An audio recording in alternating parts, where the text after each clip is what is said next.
বাংলাদেশের ইতিহাসে সবচেয়ে প্রাচীনতম দল হলো বাংলাদেশের জামাত ইসলামী। বাংলাদেশের জামাত ইসলামীর বয়স হলো 84 বছর। বাংলাদেশের ইতিহাসে রাজনৈতিক সংকট যখন ঘনীভূত হয়েছে তখন জামাত ইসলামী দায়িত্বশীল হিসাবে ভূমিকা পালন করেছে। আমাদেরকে রাজনীতি শিষ্টাচার কেউ শেখাতে আসবেন না,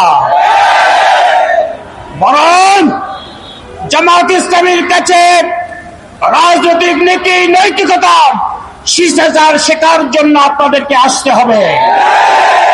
মনে থাকার কথা, যখন 80-এর দশকে সংকটে পড়ে গেছিল বাংলাদেশ, তখন বাংলাদেশের জামাত ইসলামীর আমির অধ্যাপক গোলাম আজম সাহেব কেয়ারটেকার ফর্মুলা দিয়েছিল। কি বলেন, ঠিক কিনা? ভাঙতে চান নাই, শেষ পর্যন্ত আপনার কেয়ারটেকার সরকারের অধীনে তিনবার নির্বাচন হয়েছে। আজও বিশ্বব্যাপী সাক্ষী অবাধ এবং সুষ্ঠু নির্বাচন হওয়ার কারণে জনগণের আকাঙ্ক্ষা সেটি পূরণ হয়েছিল। কে বলেন, ঠিক কিনা?